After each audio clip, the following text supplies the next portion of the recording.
Ladies and gentlemen, if you could please find your seats at this time so that we can begin the service. I sang, heard music, I saw flowers. Which one is his wife? The one standing up with the little black hat on? And where are the sons? Sons, good question. Where are they here? Oh, they're up there. One's coming down.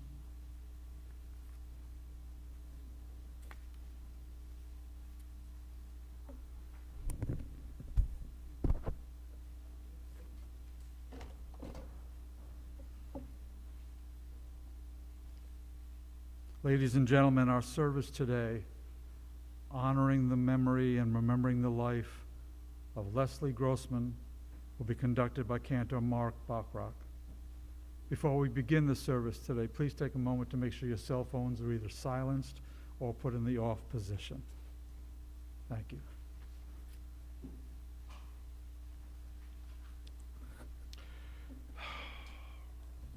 The fabric of our lives has been lost and torn by our loss of Les. And so we tear a fabric over our hearts to reflect our grief and tears. Has the immediate family been given ribbons, and have they torn the ribbons yet? Okay. Do you have the ribbon with you? Aha. It's like the Academy Awards. Richard, the ribbons, please.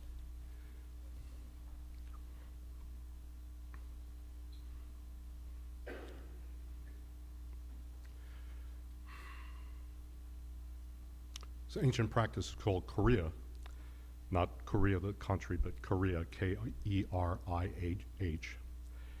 And it comes from that very primal instinct that when one hears of a death of a close one, to literally want to tear your clothes off, to rip your clothes and to shout and scream. And so this begins the formal grieving process. And we reflect this by tearing this fabric over our hearts where they're placed, which reflects our grief and our tears. Adonai Natan v'Adonai lakach. Yehi Shem Adonai Mevorach. You have given us the life of Leslie Kenneth Grossman. And now that life has been taken from us. What is a human being, God, that you care about him? The son of man and woman, that you notice him. Life is short. It often seems like a fleeting shadow, like the flower that blossoms in the day and dies in the night. So teach us to make each day count, to give us a heart filled with wisdom and love like the heart of Les Grossman, and match our days of sorrow with joy for all the years that we live. Those who sow in tears will reap in joy.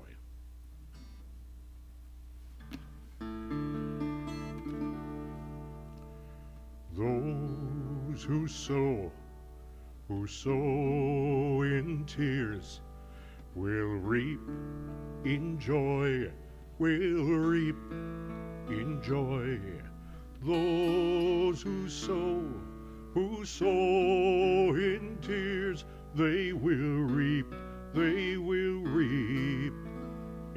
joy.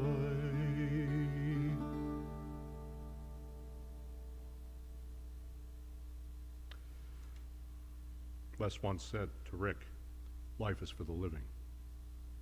A beautiful Hasidic teaching tells us there's 3 levels, ascending levels of mourning. Mourning with tears, mourning with silence, which is higher than that, and mourning with song. That is the highest level of mourning. So we will feel free this morning to share tears, to share silence, and to share song. Hine matov, how good it is, how important it is for us to be together, here, now, connected with one another, connected with Les, and with his beloved family. Hine matovu manayim, shevet achim gam yachad. Hine matovu manayim, shevet achim gam yachad. הנה מה טוב, שבת אחים גם יחד. הנה מה טוב, שבת אחים גם יחד.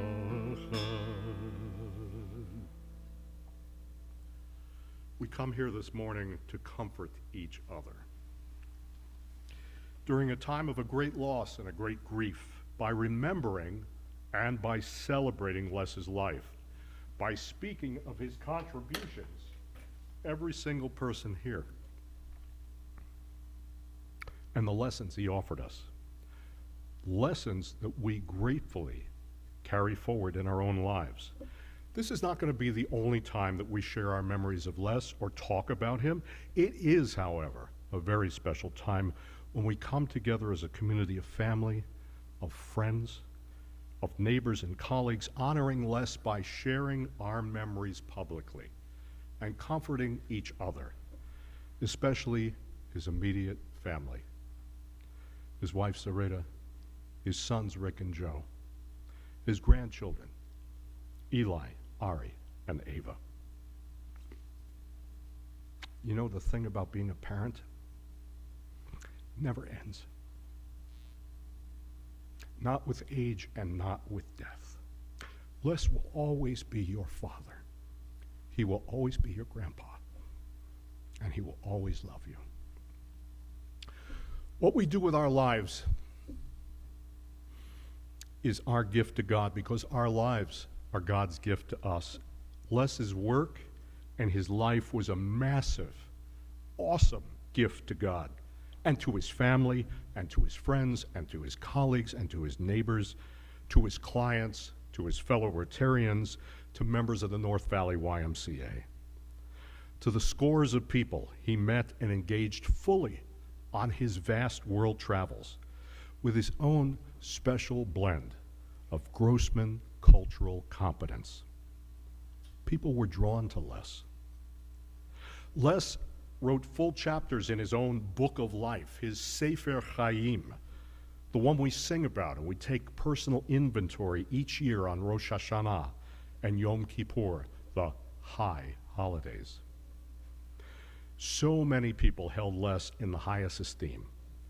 Les was the father, the uncle, everyone wanted and wished they had or could be to others. So this morning we celebrate Les, even as we mourn his loss. And we're going to offer our gratitude for the many gifts that he gave us. Les's gifts to his family, his friends and his community, to his world were many indeed. I'm going to start by mentioning a few of them. And I'm going to encourage you who come up here today after the family speaks to expand on this list. Les gave us the gift of his love, of his family, and his friends. What were his favorite sports teams and activities? Any one that his sons and grandchildren were a part of. He gave us the gift of his loyalty. Loyalty to his family, to his clients, to his colleagues, to his friends, and the organizations he invested himself in so wholeheartedly. Les gave us a gift of kindness and generosity. When I asked Rick and Joe to give me examples, Rick said simply, far too many to even begin. Kindness and generosity were a part of Les's DNA. Did some of his clients need advance money related to a case? Les was there for them. He treated all of them as if they were his children. Les gave us the gift of his valuing and promoting others. He was a natural booster and promoter of others. He made people feel valuable and worthwhile. He showed the strength of his belief in them by promoting them to other people. He would devise new ways, think of new ideas, how he could help them help themselves, or introduce them to people who could and would help them. Les gave us the gift of his full attention. Les was an expert, committed listener. And that alone made people feel worthwhile, seen, heard, acknowledged, and supported. His clients, as I said, treated like family. might talk with him for 4 hours to the chagrin of his partner since he only billed them for half an hour. At a funeral like this, he brought his respectful silences and he listened. Les gave us the gift of his generosity. Les was a giver. He gave us the gift of his intelligence. He gave us the gift of his honesty and his respect. These were lifelong character traits that his parents Morris and Margie taught him well. He gave us the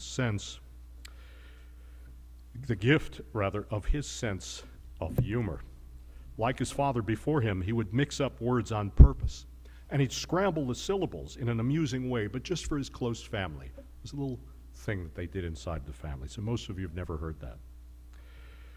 Did Les have a sense of humor? Well, you tell me. This picture of his namesake in the Tropic of Thunder movie hung on the wall of this man's home office. And the Les Goodman that Tom Cruise played couldn't have been more a polar opposite from the real McCoy. What did Les want in his funeral today? Someone else to be in the coffin. Les shared with us his love of sports and athletics and outdoor pastimes. The oceans, the rivers were his playgrounds. Fishing, water skiing, river rafting, any activity he could share with his family. He wasn't a tent and a sleeping bag kind of guy, but he even allowed Judy to drag him camping with the family one time. He played JV football for Taft High School, golfing, baseball. Les was active in basketball and bowling leagues as an adult, and he coached his boys' teams, and he was there for his grandchildren's games. Les was an active, virile lover of movement and physicality. Les gave us the gift of ministering to the spirit and the needs of others. Les gave us the gift of decades of his remarkable leadership to both Rotary and the North Valley YMCA. Les is that rare, invaluable leader, logical, tactful, inspiring, respectful of others. No wonder he was awarded the Lifetime of Service Award by the Y. At Rotary, that was a family affair. Zoraida, Rick, and Joe are all deeply involved at every level. Food. Les gave us his love of Jewish deli, which will be on display from Brent's at the Meal of Consolation today after the funeral. And he loved shrimp. Kosher, of course, not. At Moro's in Cabo San Lucas, 40 years plus of visits to Cabo. He gave us the gift of his extensive travels together with Zoraida.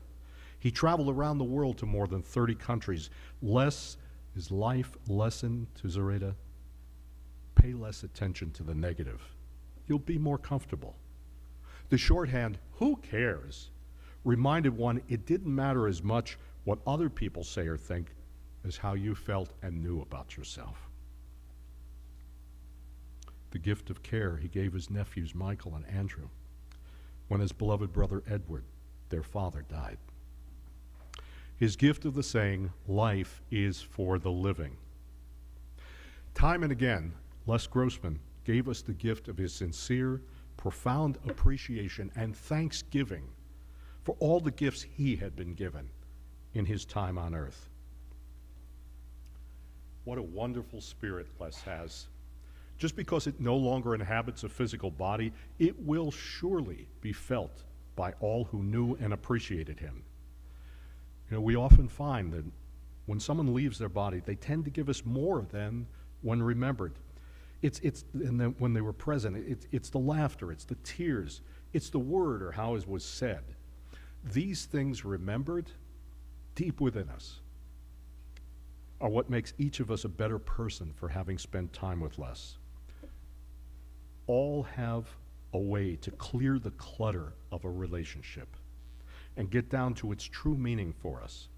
Now is the time. That meaning will shine forth for each of you. We are all blessed for such a wonderful man to be in your life. May Leslie Kenneth Grossman now receive 10 times the blessings back to him that he bestowed on others during his lifetime.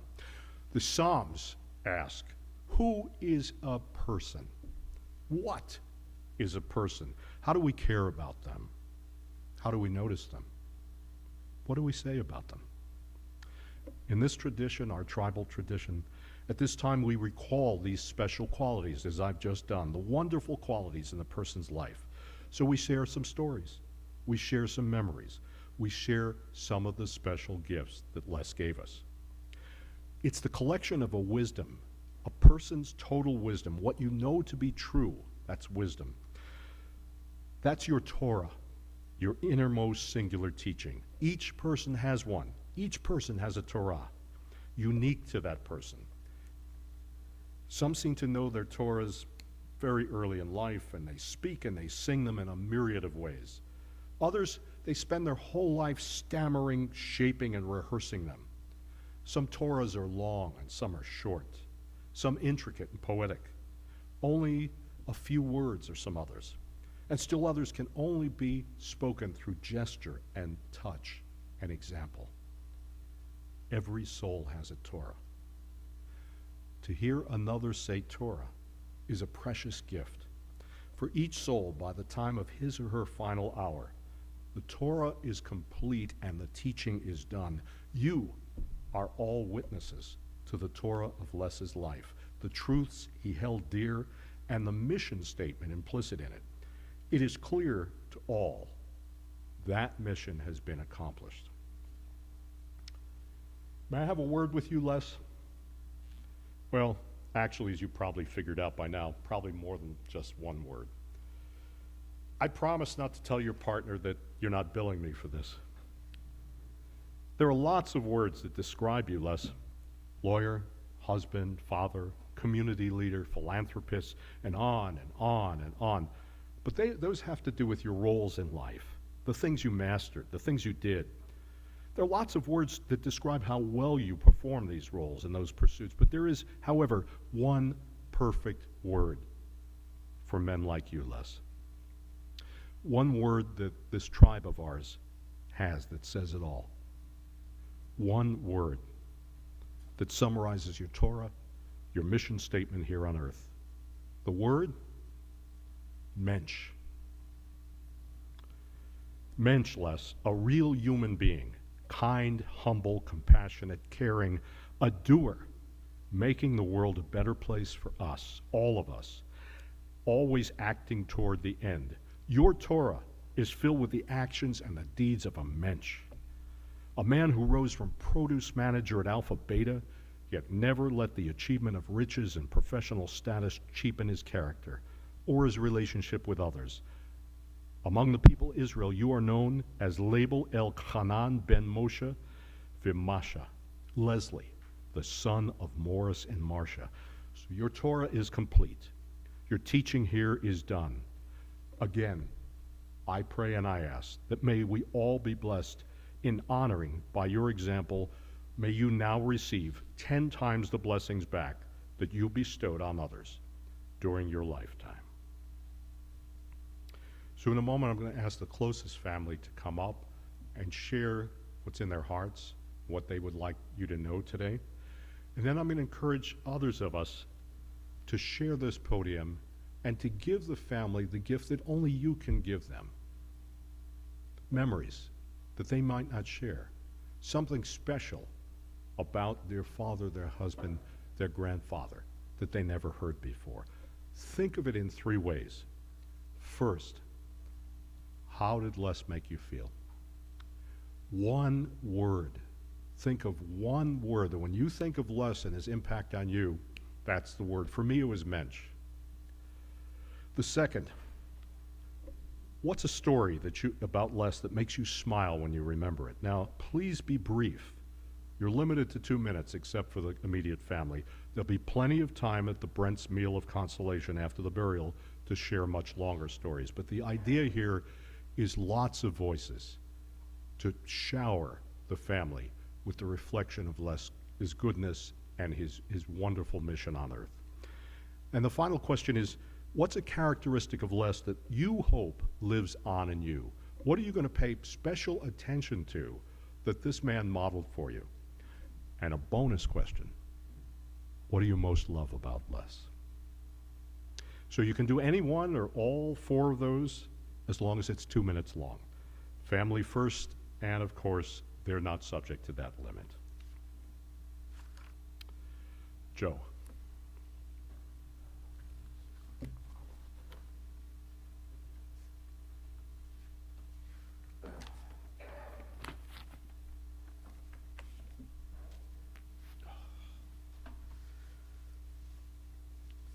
I'm going to love the day when we have to wear these again. First of all, I want to thank everyone for being here today and being here for my dad, for my family, my extended family. You all mean a lot to all of us. So for those who don't know me, which hopefully isn't too many, I'm Les's older son, Joseph. And my father would always begin a speech when addressing a crowd by letting them know that as a Rotarian, he was very used to giving speeches and talking in public. This would usually enlist an eye roll from my brother and I, because he said it every time we heard him do a speech. But it was something that was profoundly him. I know that his way of verbally expressing confidence from around both friends and strangers was by saying this opening line. And confidence was a very key part of his disposition. It was a lead-in. He would begin to talk about something what he was passionate about. And I'm really not the public speaker my dad is, as you can tell. But he taught me that if you're passionate about something, sharing it with the world is easy. And it is not easy for me today to share the loss of a person I never wanted to lose. But I am passionate about my father and admire much, much of the life that he had lived. Dad was an amazing person. I'm not just saying this as a son, but as a witness to the various works that he has done and the lives he has changed. Anyone who has met my father knew that he would patiently listen and give advice to whoever needed it. Not just as an attorney, but as a friend, a parent, and a confidant.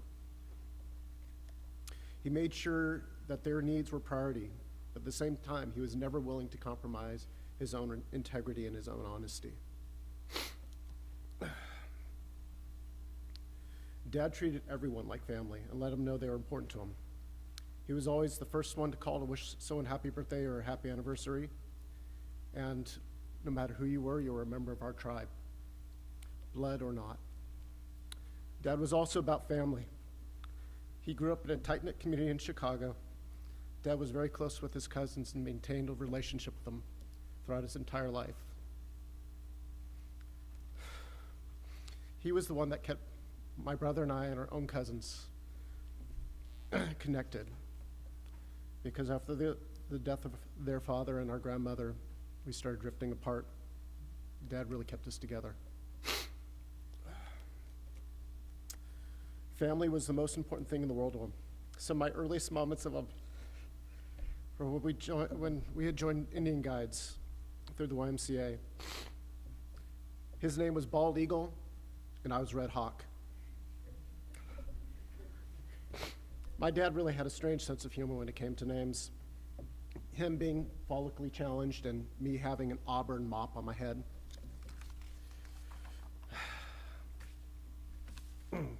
But he would take us camping at the YMCA camps and with the other guide members, and we'd sing stupid, silly songs, go hiking, go fishing. It was real bonding that I and later my brother were able to cherish. Dad coached our soccer teams, our t-ball teams. He never missed a football game, a track meet, or a soccer match that my brother and I competed in. It was our exclusive time with him where no other work or commitments were pulling him away. He made our lunches every day before we left for school.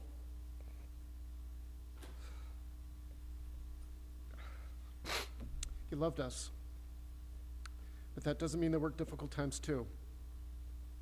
His penchant for moving rocks often meant that my brother and I would have to move rocks from one pile to another and then back again, and somewhere in the middle of it, he'd disappear. And Rick and I would get tired, we'd go inside, and there was Dad sitting on the couch watching the UCLA Bruin basketball team play, completely forgetting that Rick and I were outside moving rocks for him. But that was Dad. He would never give up on us, not even the worst of it. He'd reach out no matter what. Even if we didn't always know he'd be up there for us, he was. He was also there for his grandkids, my nephews and my niece. And I'm so happy he was able to attend the games that Eli and Ari were able to play in. He didn't want to miss any of them, all the way to the point he couldn't move anymore. And their visits with him always left him with a big smile on his face. Dad was both a mentor and a hero to my brother and I.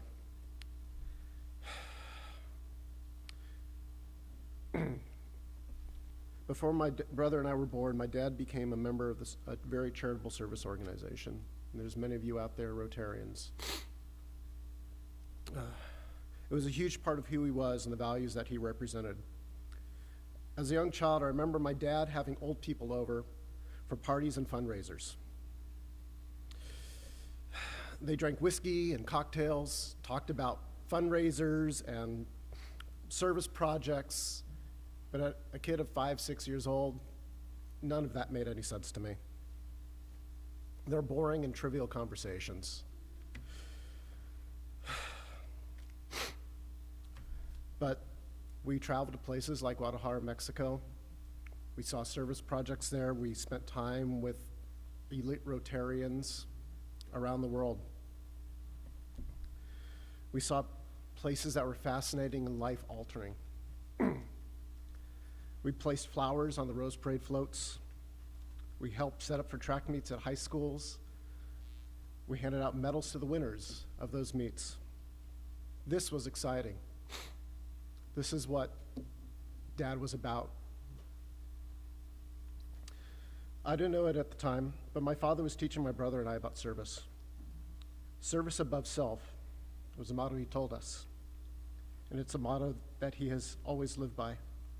In most everything he did, he put the needs of others above his own. When my brother and I were older, Dad became more and more involved in making the world, at least part of it, a little bit better. He would chair Rotary fundraisers and volunteer on the YMCA board. The community would become an extension of his family, and he instilled in his own family the desire to help the community.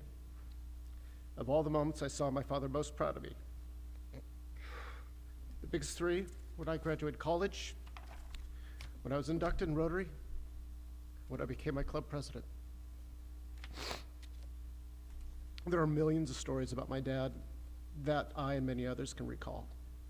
He lived an incredible life, traveled the world, raised two sons, and positively affected everyone he met. He made a difference in the lives of so many. Dad,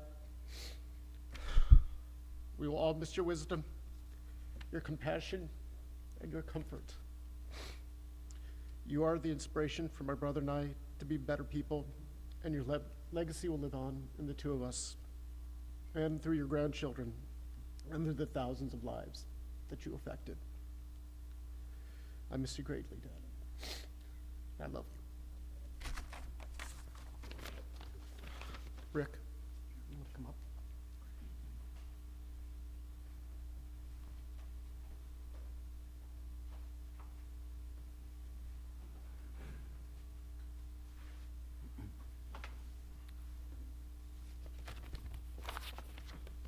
Thank you, everybody, for being here. I'm Richard Grossman, Les's younger son. He only had two, so you've already heard from one.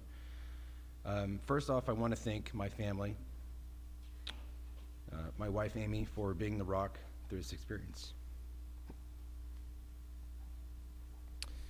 For my children, Eli, Ari, and Ava, for their patience in spending most Sundays over the last year with their grandfather, playing board games, which is something 10 and 7-year-olds don't do these days.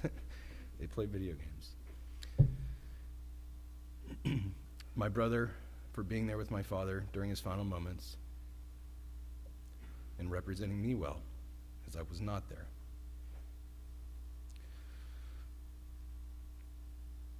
My mother, Judy, for more things than I have time to list here today. My cousins, Andrew, Michael, for their being there for me in the last few days as well. My cousin Kelly, who I'm pretty sure stayed up all night making centerpieces and desserts for everybody. Zoraida, for all of your sacrifice over the past year. To my Rotary family, Sally, for spending 5 hours with me late into the night last night printing the booklets and photos, including this beautiful one up here, which was from my wedding 12 years ago. Did I get the right 12-year? Okay, 12-year anniversary. My Rotary friends, Chuck, Cynthia, and Phil Shapiro, who I don't know that any of them are here right now, but they're all working behind the scenes. And to Cantor Marc, it was a late call. I think we called you yesterday. It's amazing how fast these things can come together, and you can see the effort and work that he's put into his presentation, which is worthy of my father.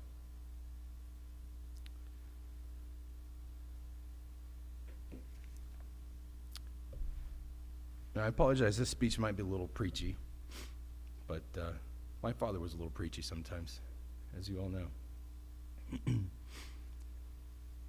I remember well, the day was Halloween, 2020. I received an unusual message from my father that said, "I need you and your brother to meet me at my house tomorrow."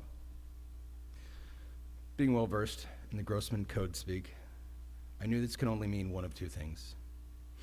We're either getting a new baby brother, or cancer has reared its ugly face again. The next 24 hours were perhaps the most agonizing of my entire life. Will my new baby brother show me up at sports? Will it be weird to have an uncle with 2 older nephews and an older niece? Trying to balance the appearance of strength in front of my children on Halloween and the voices in my head, which were processing every possible doomsday scenario at the rate of a supercomputer, was agonizing. Then came November 1st, 2020, the next day. This is the day I won't soon forget. Those words. I have stage 4 pancreatic cancer. It's not good. I sensed a degree in resignation in my father's voice for the first time ever. A man that never showed vulnerability, never a moment of weakness, never a moment of despair. He was a superhero. Indestructible. My father was always the one person on this planet who was inherently tougher than me. This was different, though. Much different. I Googled pancreatic cancer on my phone. Names came up: Alex Trebek, Steve Jobs. I thought to myself, darn, if Steve Jobs money can't cure this thing, nothing can. We're in trouble.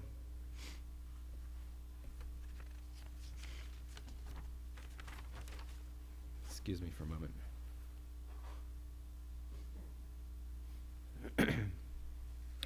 The rest of the conversation was a blur, except for my father expressing deep remorse that he would not be able to dance with his granddaughter, Ava, at her wedding. At first I thought, that was the saddest thing that I've ever heard. I was bawling in that moment. Then I did the math in my head, and I determined that since there's no way my daughter is going to even be dating boys, nonetheless getting married until she's 40, and she's 3 years old at this time, my dad would need to live to be at least 111 years old to have that dance.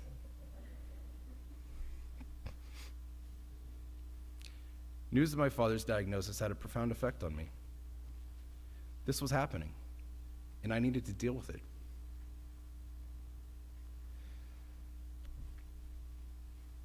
I needed to cherish every last second that I had with him. Oddly, after the immediate shock wore off, I felt a sense of relief. sense of relief, not afforded to all, that my father wasn't going to be unexpectedly stripped away from me during my life in the middle of the night, as was the case with my dear friend Ron and his father Adele. Or that his cancer would be so aggressive that he'd succumb within a short few months without ever getting to impress on his recently and yet to be born grandchildren. That was the case for my father-in-law, Dickie.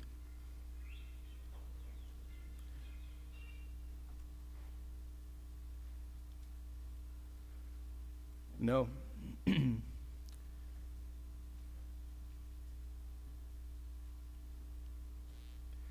I was fortunate, as were my children, that they had an entire year to get to know their father and grandfather better, to understand who he was to us and to others as well. We are the most fortunate ones here in this room today to have had such an opportunity, not squandered, to know when a loved one will die, to have had quality time with our beloved, and time to plan for it, to have the courage to ask those tough questions that you'd previously been too apprehensive to ask, to have the wisdom to forgive because life is too short and too fragile for quarrel, to have the wherewithal to say what needs to be said out loud, to have the opportunity to say with deadly sincerity, I love you. I'll be okay.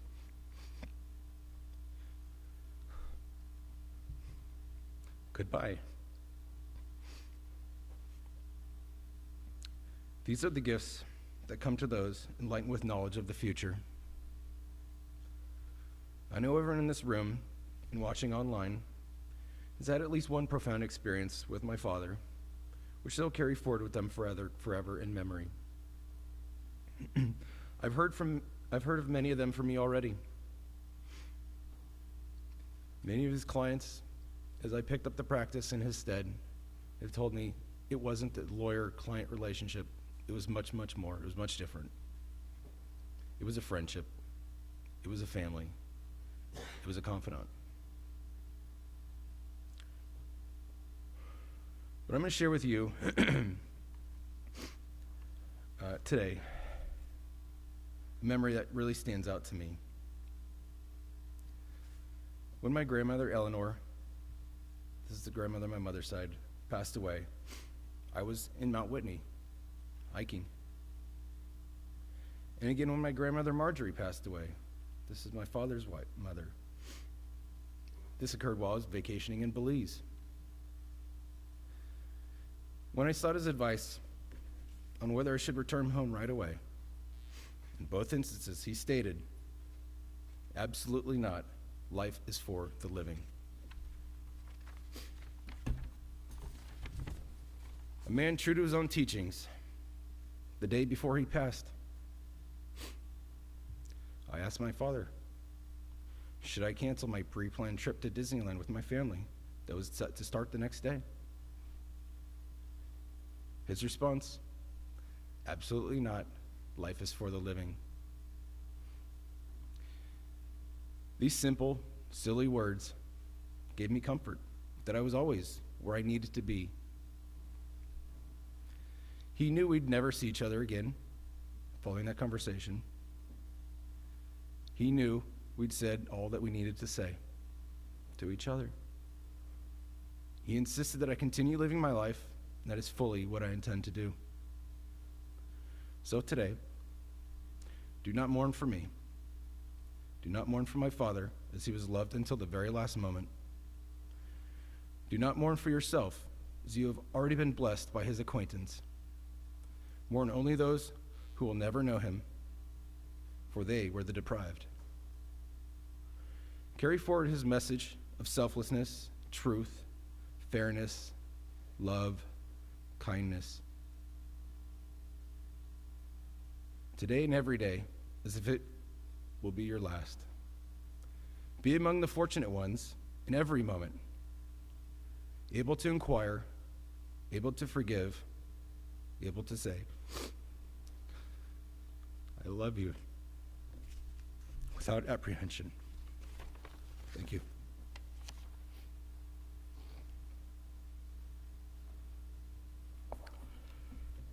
Before I bring Zarada up, Les gave us a message a few minutes ago, kind of a knock on the head for me, because I left out one of his gifts. See, Les danced like no one was watching. So when that buzz tone went off, it's like, oh, okay, I got it. I'll tell them. He danced with passion. He danced with abandon. He was definitely moving to the beat of a different drummer. He was unmistakably Les Grossman. Zarada.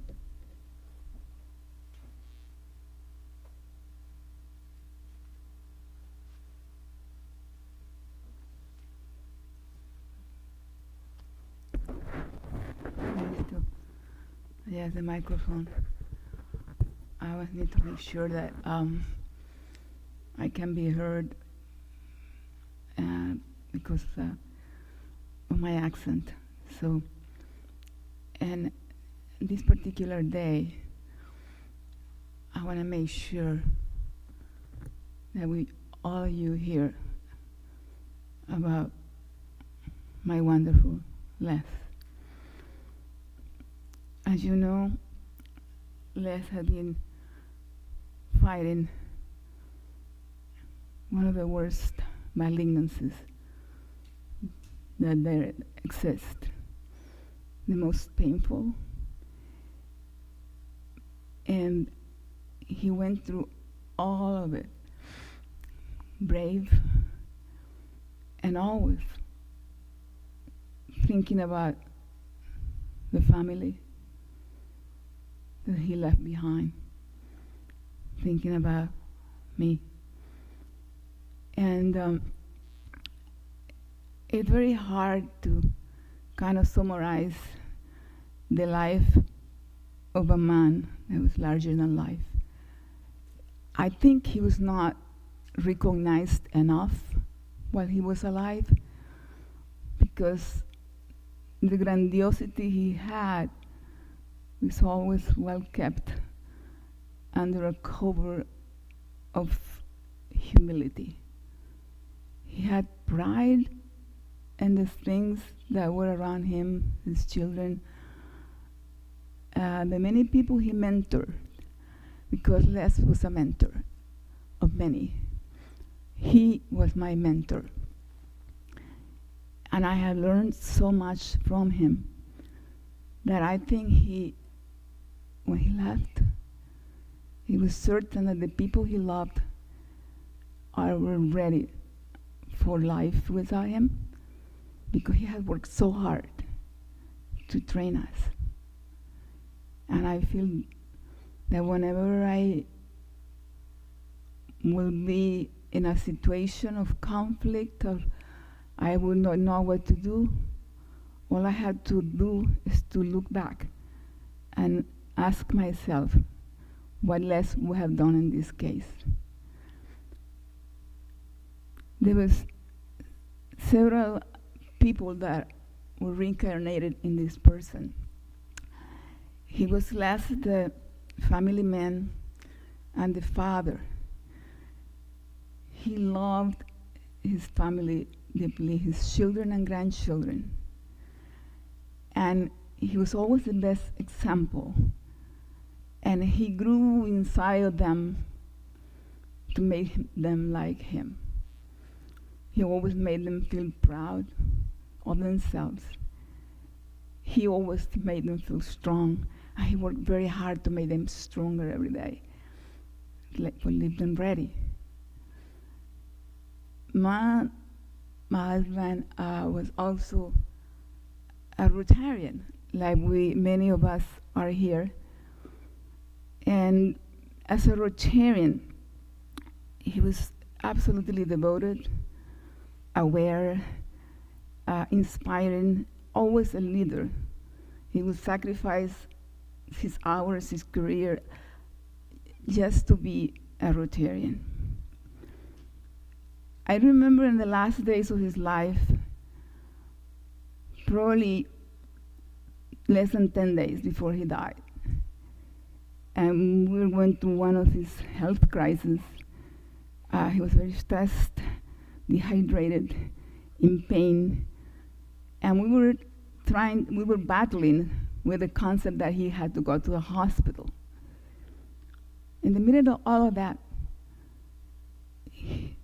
Les told me, Zoraida, I want to contribute to that project of the Boys and Girls Club in Pacoima, where they want to build a racetrack for remote control cars. Make sure you coordinate with Rick and know what to do. And I was amazed because, of course, in such a moment in which I'm being the doctor, trying to keep him alive and thinking about what's going on with his electrolytes and his circulatory system, and I am with my husband too. And I am deeply moved by the fact that I didn't want him to go yet. Of course, we're not ready sometimes. But then when he comes and talks about Rotary, I say, wow, what a remarkable person. Who will be in the middle of this, with all this pain, the suffering we have gone through, thinking about the children of Pacoima. And that was something that made me see what Lester Rotarian was. That was Lester Rotarian. He was always in front or behind the scenes, trying to make sure things were done for many. Because what Lester did all his life, it was 40 years. Can you imagine the hundreds of thousands of people that he helped? If you start multiplying the things that he made possible. The YMCA board, actually he was a chairman of the board for a year, and always involved, always inspiring people, always fundraising, and always believing in the cause of the YMCA. And we talked extensively about what he had done with his children, how he has raised them within the philosophy of the YMCA. Then we have Les, the man, the husband. He was incredible as a patient. I was his doctor and his wife. The man I loved so deeply, and the man who loved me so deeply, so much that we felt so privileged for the mutual feelings that we have for each other. And apparently they were evident to everybody, but that was something that he worked on constantly, always making me feel close to him, part of him, and I cannot describe how Les was as my husband, the man of my life. And as he went through the illness and was getting weaker and felt so much of him had gone, he lost 50 pounds, he wasn't strong anymore. And he says, right, I'm not the same. I said, no, you are the best. You are strong. You're making me feel strong. You're beautiful. I always told him until the end, until the last day, I would come to where he was at home.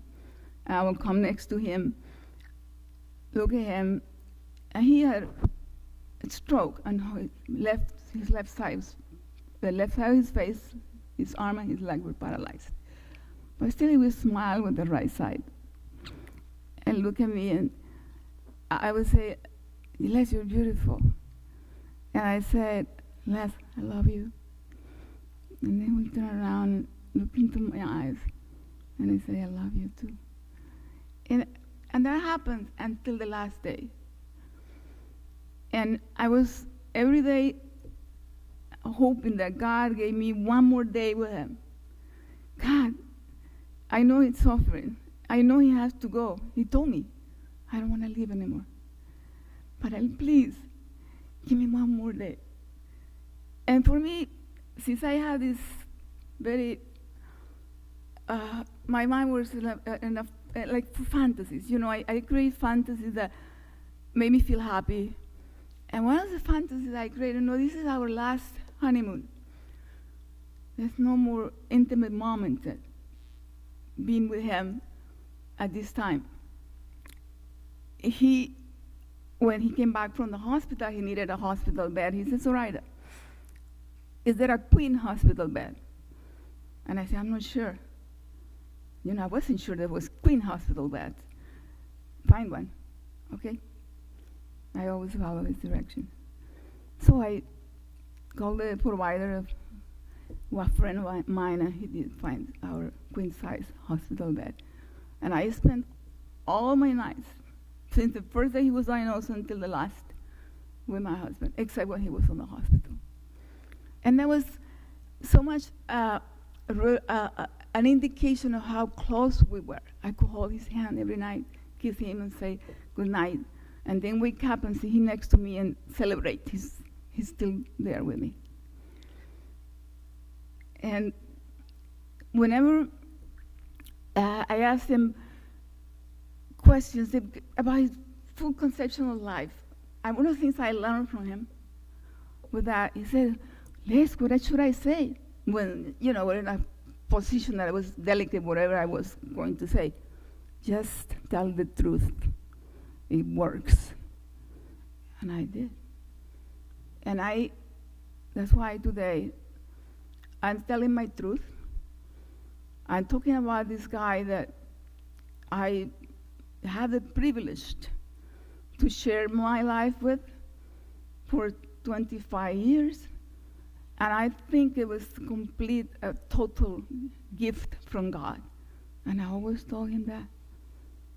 Les, you're a gift from God to me. And he was a gift from God to all of us. My children, his children, of course, his grandchildren, my children, the people that we knew, many Rotarians.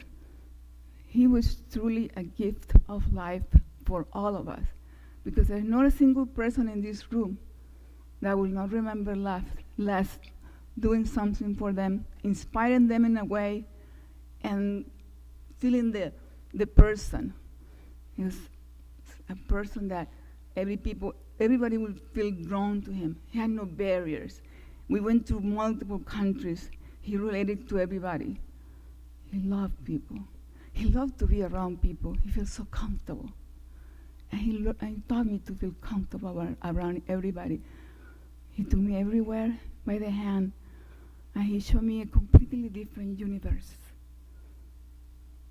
Now that he's gone, I'm smiling. And I'm sure, as I said, that whenever I get stuck in life and don't know what to do, all I have to think is, what would have Les done? And I am going to be very good. I'm going to be very harmonious like he was. I'll try. And I will always tell the truth because it works. Thank you very much.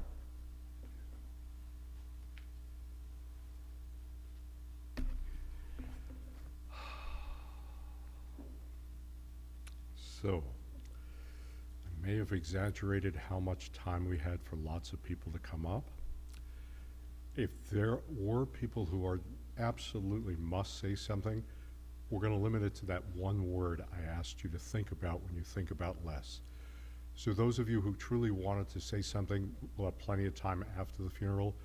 But if you have one word that you want to share about Les Grossman, please stand up now or forever hold your peace. And I'm just going to point at each person and you say the word that you feel most strongly about Les. Nice and loud.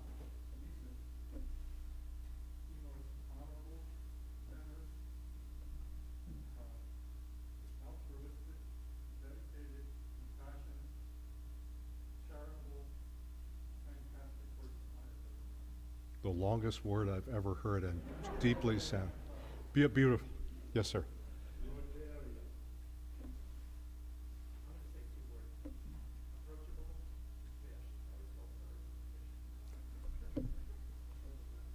You can sit now.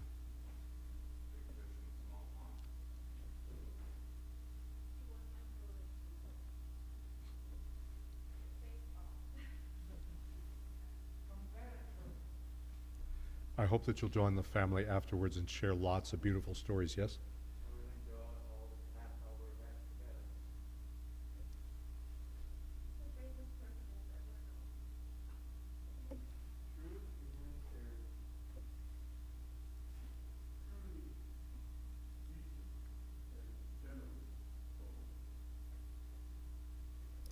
Bless all of you who've stood and showered the family with the memories.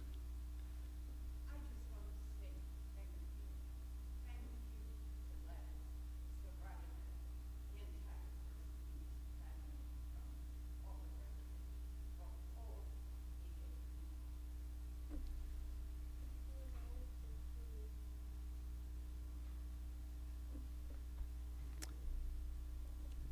Thank you. So we have one bit of tribal business to do here, and then one by graveside. There are only two prayers that are required in the religious rites. And the one I want your help with right now is on page 2 of the prayer supplement that you've been given. And if you haven't noticed by now, Les will be looking at you from the page as you pray it with me. Page 2 is the ancient Jewish prayer for the dead. The Hebrew name is El Malei Rachamim, and we'll conclude our service with this, then immediately go to graveside afterwards.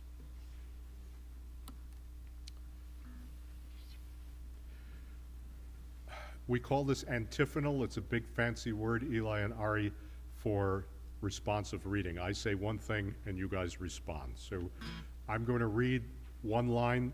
I'd like to hear everybody answer back. Imagine you wrote these words. Imagine that it's really serious, that you put all your energy and all your heart and all your care and compassion for Les into making sure that his soul makes a peaceful and beautiful transition that it deserves. Compassionate one, remember now the precious soul of Leslie Kenneth Grossman, who returned to the realm from which he had originally come to spend time with us in his life. Everyone, may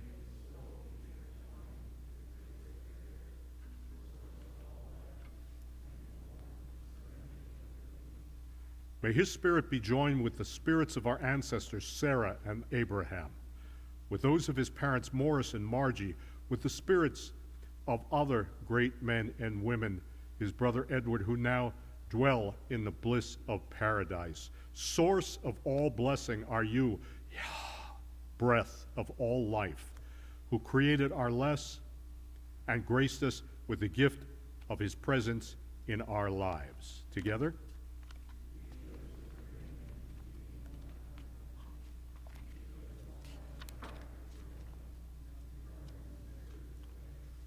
We thank you, Creator of life and death, for the time we had with our beloved Les. We ask you to comfort us now for our sense of loss in our lives, for our somber encounter with our own mortality in this moment.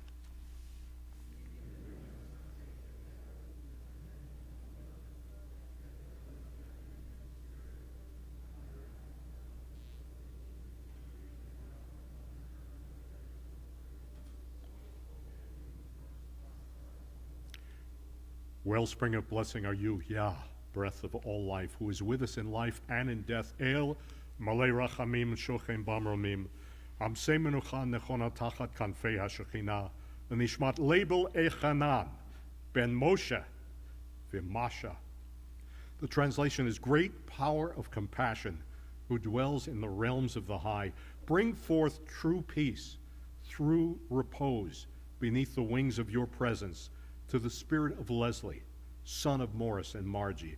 Oseh shalom bimromav, hu yoseh shalom shalva, nechama v'koach zikaron edna, aleinu v'al kol yoshvel tevel. Translation, you who creates harmony in the realm of the high, also bring to us harmony and peace of mind, consolation, strength of nurturing memory upon us, upon all who walk, who swim, who fly across the earth, the El Malay Rachamim.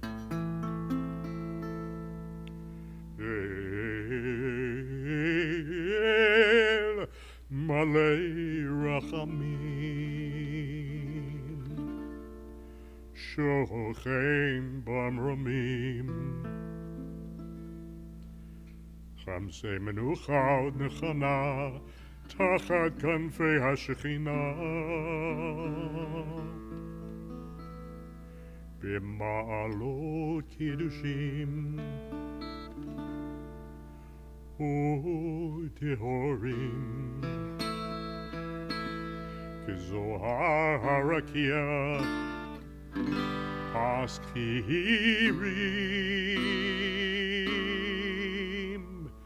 Eit Nishmat, Label Elchanan ben Moshe v'Masha, Shehalach le'olamo,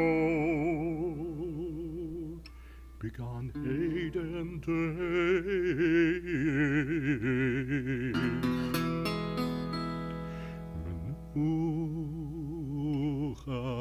Menuchato.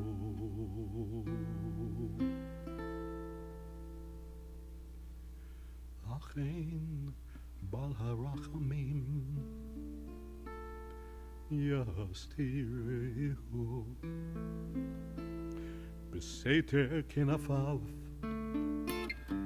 Le'olamim Yitzhor Bitzhor Achayim Et Nishmoto Adonai Hu Nachalato V'yanuach al mishkavo b'shalom V'nomar Amen.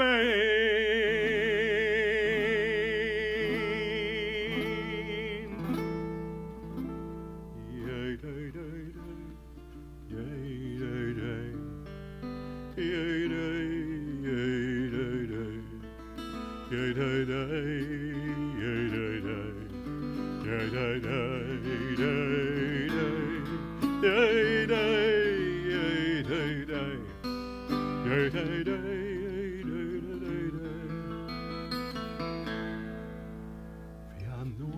Mishkevo b'shalom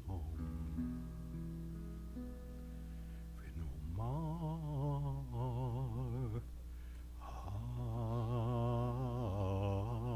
Amen.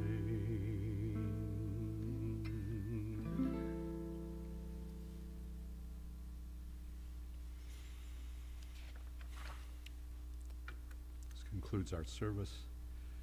I'll ask the funeral director now to give us further instructions. Thank you so much for bringing your love and your care, your compassion for Les and for his family today.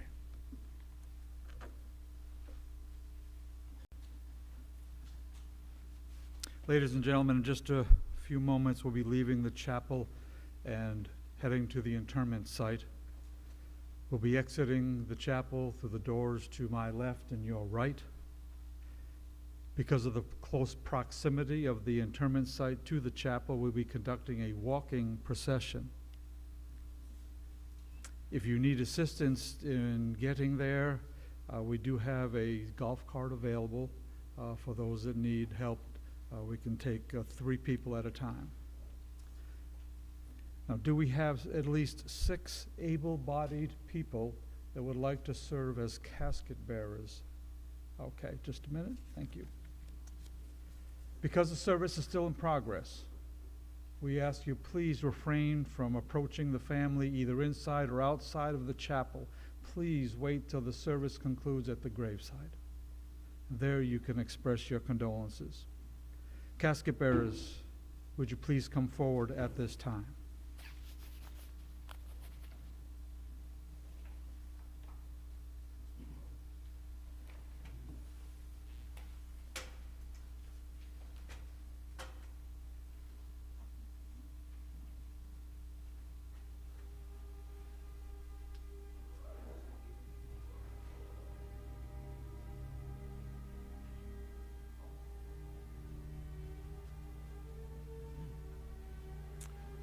following the service at the graveside, you have folders with you with the directions to the gathering after the service. The family asks and invites you to attend.